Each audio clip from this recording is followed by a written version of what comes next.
Hi everybody, welcome to the video surprise of the day. Today's video is how to change the toilet fill valve. Before you get started, please remember to hit the subscribe button, that bell icon if you want to be notified new videos, and I really appreciate that thumbs up. Thank you very much in advance. Okay, so as you could tell, our water tank is leaking and it's been overfilling the unit. So first thing you need to do is actually turn off the water. So you do clockwise. Right? So that means you turn to the right, okay? It might be a good idea to get a bucket, like in this case, I have a bucket right here, and also some extra tools like pliers, just in case the thing doesn't twist, then I have to use the tools. If it does twist, I don't need it. Next thing you need to do is actually take the toilet cover off. I just put it back to demonstrate that what you need to do, right? So after you take the toilet cover off, you want to flush all the water out. Flush as much water out as possible, because once you take the fill valve out, the water will come down the hose and you're gonna get your floors all wet. And you can actually use a nice cloth or something to dry up. I'm gonna take this part off. So notice this one, and also the hose connected to it as well too. It's a very simple process to do. I'm not going to touch the drain over there, so that's going to stay. So, okay, so next thing you need to do is loosen the nut here, clockwise. Take it all the way out. There's going to be some water going to pipe go into your bucket as well, unless you clean the tank. Yes, all those viewers out there, yes, I could get a smaller toilet hose connector, which I'm not going to do. And over here, I'm going to take this unit out. But notice there's still some water in the tank, quite a bit. Actually, it's not showing that well on the camera here. Just checking out my pliers and see if it's big enough. So you're going to twist this also clockwise. And this one's pretty easy to start, so I didn't need the pliers after all. Note the part is plastic.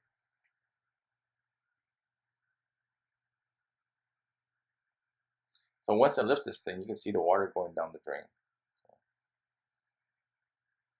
Make sure your bucket's positioned in the right location. Right? Otherwise, it's going to get a lot of water all over the floor, and 2 floors to go downstairs as well. So I have a Fluidmaster.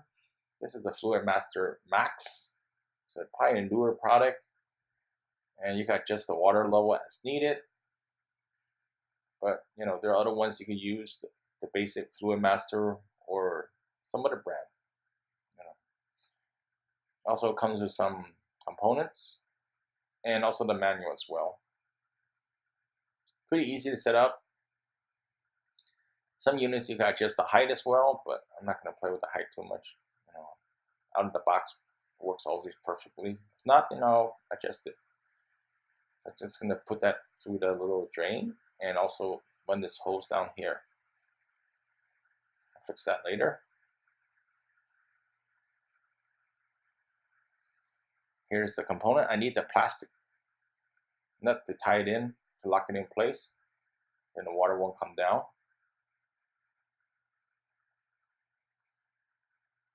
Nice plastic bag. All right. So this part is a little tricky, so you have to thread it correctly.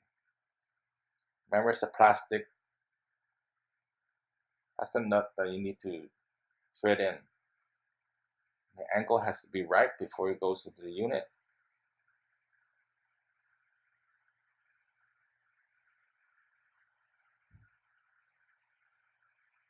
Let's see if I got it over here.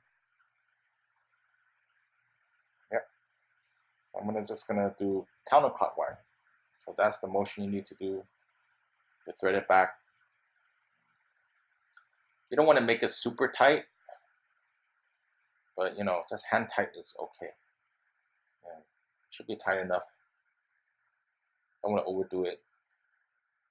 Some of the other units out there may be made of metal. Be careful using those because you can mess up the toilet as well too. So I'm gonna make sure it's tight, but not super tight. Then you put the connector, the hose back on, and also is clockwise. Twist it in. Make sure it's hand tight.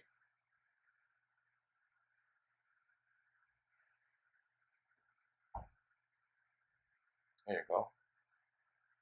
Why I wear gloves? Because I didn't want to get cuts all over my hand. That's optional.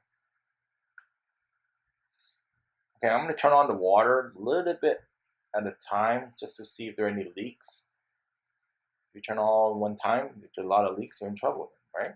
But before you do that, I'm going to fix this part over here. Of course, I'm just going to put it in this unit.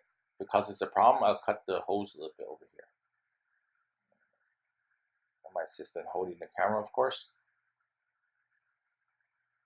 Push this thing in a little bit, and it's going to clip on.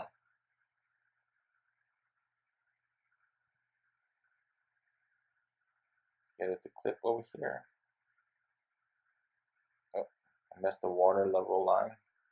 That paper's messed up, so minor thing.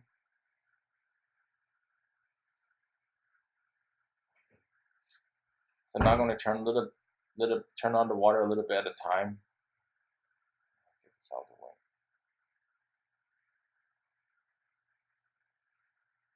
Check for leaks. So if there's a leak, it's a little bit on the floor. If you turn on all the way, leak, you're gonna have a massive flood on the floor. You don't want that. And also this valve on my unit actually could adjust to get more water or less water as well. Notice no leaks. First try too. Of course, I've done this a number of times already. So I have a bowl water. Yes, I could probably cut this thing a little bit. Let's see if it interferes. Not that I'm just gonna leave it. I need to do extra stuff. I don't need to, right? So you probably want to let it fill all the way up. Let's see if I can skip ahead a little bit over here. There we go. We're at the top. Notice it's not all the way to the top like before. I know I'm filming at an angle over here. Notice it's not leaking. So I'm going to flush it one more time just to make sure that it's not going to leak or have any problems. I'm of course going to play with this thing a little bit more later on off camera. I have different water levels and such. So I'm going to flush it right here.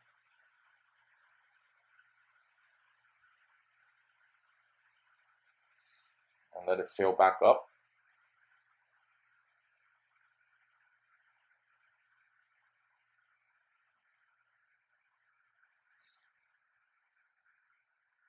Once it's going, I'm gonna skip ahead a little bit as well too. There we go. It's all filled up again. And that's it. Hopefully this helps you out. Thumbs up. See you next time. Bye.